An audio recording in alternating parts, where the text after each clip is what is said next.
नमस्कार, jobs eternal team की विशेष पेशकश रोजगार यात्रा में आपका स्वागत है। आपके साथ मैं हूं निधि। बात करते हैं आज की शिक्षा और रोजगार से जुड़ी बड़ी खबरों की। राजस्थान में शिक्षक भर्ती के लिए अब तक की सबसे बड़ी परीक्षा रीट 2021 रविवार यानी 26 सितंबर को राज्य भर में आयोजित की गई।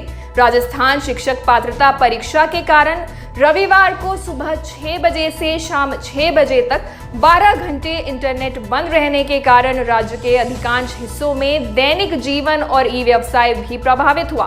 लेकिन गौर करने वाली बात यह है कि तमाम पुख्ता इंतजामों के बावजूद कुछ परीक्षार्थियों ने परीक्षा में नकल करने का उपाय ढूंढ लिया। रीट एग्जाम 2021 में आवेदकों ने परीक्षा के दौरान नकल करने के लिए चप्पलों में ब्लूटूथ डिवाइस लगाने जैसे हाईटेक उपायों का सहारा लिया।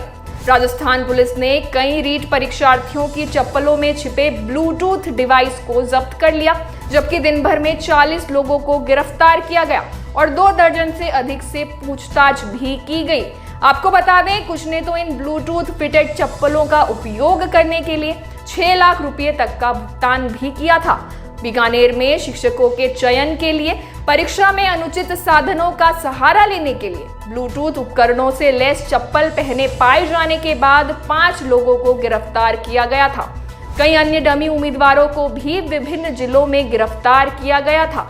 परीक्षार्थियों को चीटिंग में मदद करने में कथित संलिप्तता के लिए 2 हेड कांस्टेबल और 1 कांस्टेबल को भी निलंबित कर दिया गया था।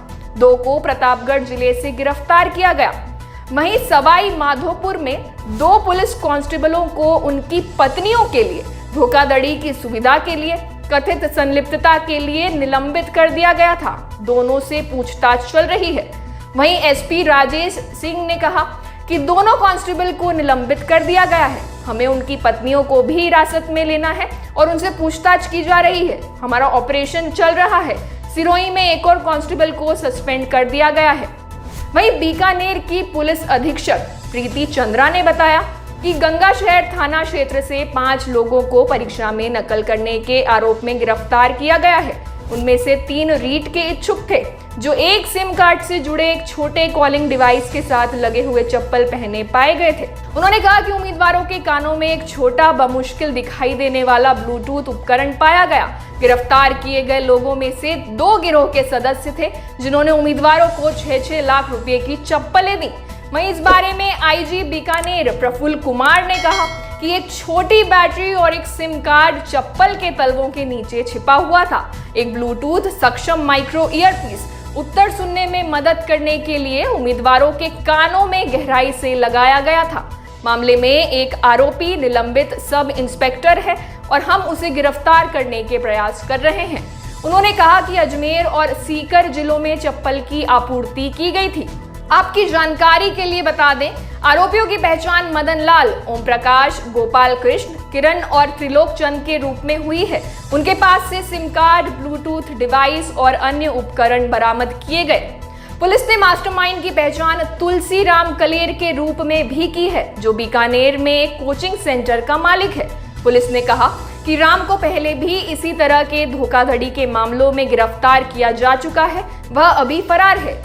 आपको बता दें, राजस्थान माध्यमिक शिक्षा बोर्ड द्वारा आयोजित रीट परीक्षा 33 जिलों में स्थापित 3,993 केंद्रों पर 2 पालियों में आयोजित की गई थी। इसके लिए 16.51 लाख उम्मीदवारों ने अपना नामांकन कराया था। बात करते हैं आज की अगली खबर की। राजस्थान में कोरोना संक्रमण का असर कम होने के साथ ही अब प्राइमरी स्कूल शुरू हो चुके हैं। सरकार के आदेश के बाद सोमवार से कक्षा 1 से 5वीं तक के स्टूडेंट्स को भी ऑड इवन फॉर्मूले पर प्रवेश दिया गया। इस दौरान स्टूडेंट्स को सोशल डिस्टेंसिंग के साथ क्लास में बैठाया गया। इससे पहले स्टूडेंट्स का टेम्परेचर चेक कर उन्हें स्कूलों में प्रवेश दिया गया। शिक्षकों ने गर्मजोशी से उसका स्वागत किया। जयपुर में स्कूल संचालकों की माने तो कक्षा 1 से 5वीं तक के बच्चों के लिए सरकार ने भले ही स्कूल खोलने का निर्णय लिया है, लेकिन अब भी अभिभावक छोटे बच्चों को स्कूल भेजने से हिचक रहे हैं, जिस वजह से पहले दिन जयपुर के चुनिंदा स्कूलों ने ही 1 से 5वीं तक के बच्चों की ऑफलाइन पढ़ाई फिर से शुरू करवाई है। लंबे समय बाद खुले स्कूलों में फिलहाल 40% स्टूडेंट्स को ही हर दिन क्लास में बुलाया जाएगा। हर दिन अलग बैच के बच्चों को पढ़ाया जाएगा। फिलहाल छात्रों का स्कूल आना अनिवार्य नहीं किया गया है। ऐसे में स्टूडेंट्स घर बैठकर भी ऑनलाइन शिक्षा ले सकेंगे। वहीं जो छात्र स्कूल आ रहे हैं वह बिना यूनिफॉर्म भी आ सकेंगे। स्कूलों में फिलहाल कोरोना के मद्देनजर कैंटीन और कैफेटेरिया को बंद रखा गया है। बेवजह स्टूडेंट्स क्लासरूम से बाहर ना निकले, इसके लिए जयपुर के स्कूलों में छात्रों से ही पानी की बोतल और भोजन लाने की अपील की गई है। वहीं स्कूल स्टाफ द्वारा इसके लिए बाकायदा स्टूडेंट्स के लंच टाइम को भी अलग अलग कर दिया गया है। इसमें क्लास टीचर भी बच्चों के साथ क्लासरूम में बैठकर ही लंच करेंगे। संस्कार स्कूल की प्रिंसिपल नीलम भारद्वाज ने बताया कि पहली बार बच्चों के साथ टीचर भी स्कूल खुलने से काफी उत्साहित हैं। बच्चों की सुरक्षा के लिए स्कूल स्टाफ को वैक्सीन की दोनों डोज लग चुकी है। वहीं हर क्लासरूम में अत्याधुनिक मशीनों से वायरस को नष्ट करने की प्रक्रिया भी लगातार जारी है। स्टूडेंट्स के स्कूल में प्रवेश से लेकर उनके क्लास में पहुंचने तक मार्किंग भी की गई है। शिक्षक तैनात रहकर स्टूडेंट्स को सोशल डिस्टेंसिंग का पाठ पढ़ाएंगे। वहीं रावत पब्लिक स्कूल के डायरेक्टर नरेंद्र सिंह रावत ने बताया कि संक्रमण के इस दौर ने हमें भी काफी कुछ सिखाया है। ऐसे में हम स्कूली स्टूडेंट्स के लिए हर सप्ताह 2 सेमिनार का आयोजन करेंगे। इसमें विषय विशेषज्ञ उन्हें महामारी के इस दौर में जीने के तरीके सिखाएंगे। साथ ही भविष्य में हर स्थिति से निपटने की भी जानकारी देंगे। आपको बता दें, कुछ स्कूलों में स्टूडेंट्स को कोरोना एप्रोप्रिएट बिहेवियर सिखाया जाएगा और कोरोना गाइडलाइंस का पालन किया जाएगा। टैगोर पब्लिक स्कूल की सीईओ डॉक्टर रुचिरा ने बताया कि फिलहाल स्टूडेंट्स के लिए ट्रांसपोर्ट फैसिलिटी शुरू नहीं की गई है। ऐसे में स्कूल के ऑटो और बस द्वारा स्टूडेंट्स स्कूल नहीं आ पाएंगे। बढ़ते हैं आज की अगली खबर की ओर। एक तरफ सरकार कोरोना की तीसरी लहर से लड़ने के लिए स्वास्थ्य सेवा देने वाले नर्सिंग के लोगों को तैयार करने का दावा कर रही है, वहीं लेट हुई परीक्षाओं और अन्य शैक्षणिक मांग को लेकर सैकड़ों की संख्या में बनारस हिंदू विश्वविद्यालय नर्सिंग के छात्र छात्राएं ड्यूटी और क्लास का बहिष्कार करके धरने पर बैठ गए। वाराणसी के काशी हिंदू विश्वविद्यालय के नर्सिंग कॉलेज के बाहर सैकड़ों की संख्या में नर्सिंग के छात्र छात्राओं ने बैनर, पोस्टर और तख्ती लेकर जमकर नारेबाजी की। आपको बता दें, छात्रों की नाराजगी इस बात से है कि उनकी नर्सिंग की परीक्षा अब सीधे दिसंबर में करवाने का निर्णय लिया जा रहा है। इस वजह से उनकी 4 साल की पढ़ाई पूरी होने में 5 साल का वक्त लग जाएगा। इसके अलावा छात्र छात्राओं ने हॉस्टल की मांग, पढ़ाई के बाद बीएचयू अस्पताल में नौकरी के लिए वरीयता और नर्सिंग कॉलेज में फैली दुर्व्यवस्था को खत्म करने की भी मांग की है। धरने पर ड्यूटी और पढ़ाई छोड़कर बैठे नर्सिंग छात्र संतोष ने बताया कि परीक्षा को टालकर 4 साल का कोर्स 5 साल का किया जा रहा है। इसके अलावा हमारी एमएससी फैकल्टी की भी मांग है और जब तक यह मांग पूरी नहीं होती, हमें लिखित में ये नहीं मिलता, तब तक वे धरने पर बने रहेंगे। वहीं चौथे वर्ष की नर्सिंग छात्रा अभिष्का ने बताया कि उनकी परीक्षा देर से दिसंबर में कराई जा रही है, जिसका रिजल्ट मार्च में आएगा। इससे हम लोग 1 साल लेट हो जाएंगे। इसके अलावा जूनियर छात्रों को 2017 के बाद से हॉस्टल भी नहीं दिया जा रहा है।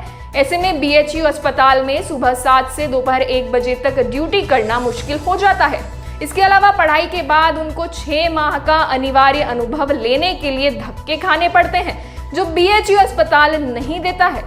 वहीं एम्स जैसे संस्थान ये अनुभव देते हैं, इसलिए उन्हें मजबूरी में प्राइवेट अस्पताल का सहारा लेना पड़ता है। बात करते हैं आज की सरकारी नौकरियों की। Maharashtra metro rail corporation limited ने विभिन्न पदों की 96 रिक्तियों पर भर्ती के लिए नोटिफिकेशन जारी किया है, जिसके अनुसार ऑनलाइन आवेदन प्रक्रिया 14 अक्टूबर 2021 तक जारी रहेगी।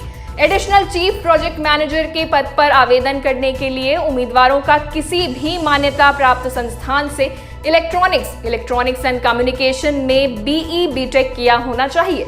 अकाउंट असिस्टेंट के पद पर आवेदन के लिए मान्यता प्राप्त संस्थान से बीकॉम की डिग्री प्राप्त होना चाहिए।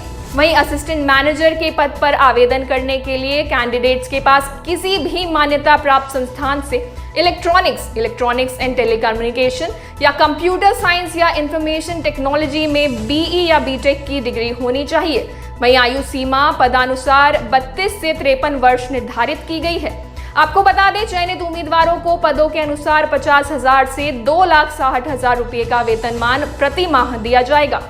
आज की रोजगार यात्रा में बस इतना ही। किसी भी सरकारी नौकरी की जानकारी और आवेदन हेतु आप डिस्क्रिप्शन में दिए गए लिंक पर क्लिक कर जॉब्स इटर्नल की वेबसाइट पर जा सकते हैं। अगर इस कार्यक्रम द्वारा आपकी या किसी और की सहायता होती है तो इसे लाइक और शेयर करें। साथ ही इस कार्यक्रम को लेकर अगर आपके कोई सुझाव हैं तो हमें कमेंट सेक्शन में जरूर बताइए। धन्यवाद।